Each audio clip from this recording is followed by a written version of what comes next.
Opportunities are for grabbing, and back in 1986 I was offered the chance to fly to Australia on the flight deck of a jumbo jet. One of my 5 sisters was married to a flight engineer with British Airways, and at that time free travel was offered to family members once a year or so. Wow.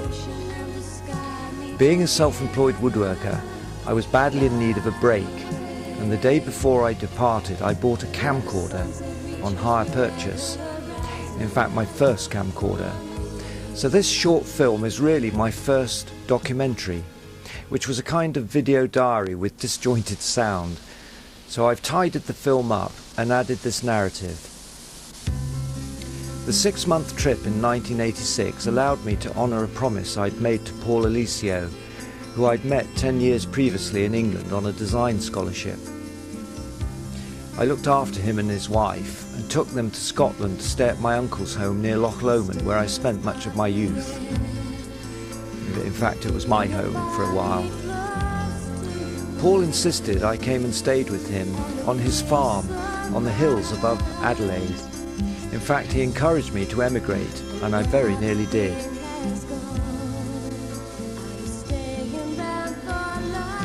When I arrived in Perth, I stayed with the British Airways flight crew at the Hilton Hotel, and when they left I booked into a more modest hotel.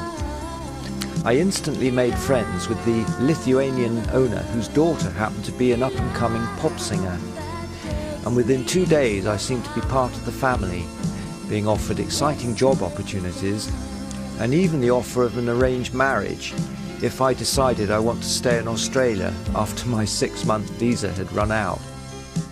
I was amazed at how easy it seemed to make friends, and I guess because I was then, and still am I hope, a fairly physical sort of person and enjoyed the outdoors, and I think they warmed to me in that respect.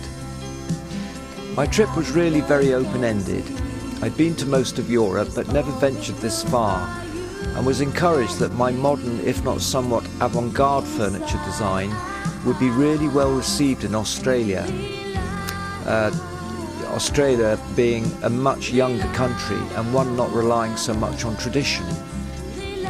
So, having landed in Perth, after a few days I toured around Western Australia, driving through some of the vast eucalyptus forests, and I landed up at the home of a furniture designer called Leslie Wright, who'd visited my workshop in England.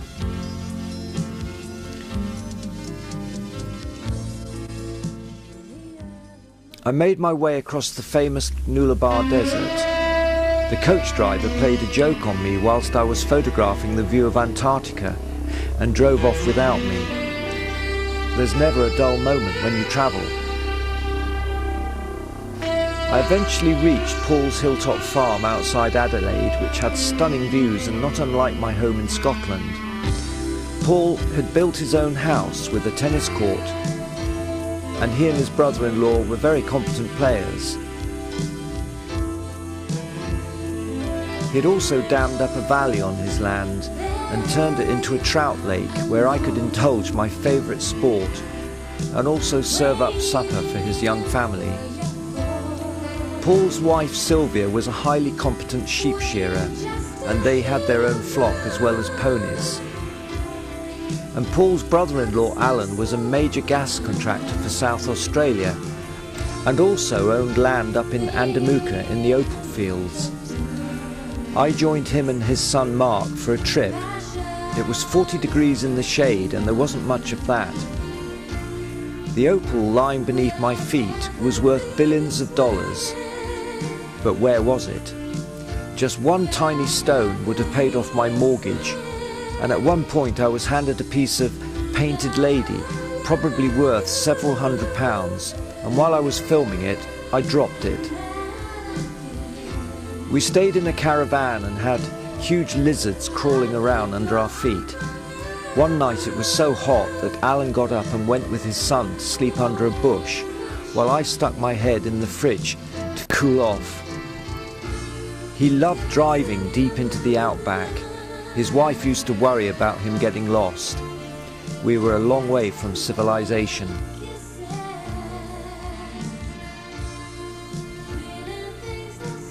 During my 6-month trip, I bought a mini moke and put a sun canopy on it. My Australian friends described it as the shit shack because it had a corrugated roof.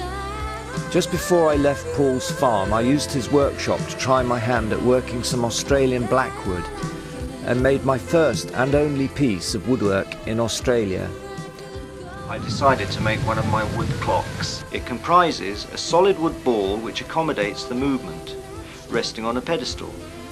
The ball is made up of square section laminates. The most difficult part is in turning the ball perfectly round, and of course it's a matter of guesswork. A tricky part is in guessing the hollow for the ball in the pedestal. The idea is that the ball rotates to show the time at the required angle. The crucial detail is the profile where the pedestal meets the ball. Now for the final sanding. The clock movement is mounted in a plastic rim assembly. Baize is stuck to the base. The final touch, Danish oil, applied generously to enhance the grain. I gave it as a gift to my good friend and host. From Adelaide I drove the mini moke to Melbourne, where I stayed with English friends, and then I trekked up to Sydney, where I landed up helping build a wooden schooner that was to be a flagship in the 1986 America's Cup. Whilst in Sydney I also met some of the country's leading woodworkers. And what better introduction to the variety of Australian timbers than this rather unusual work of art by expatriate Richard Crossland. The chassis is in myrtle, Tasmanian myrtle. The roll bars and suspension are in silver ash. Yes.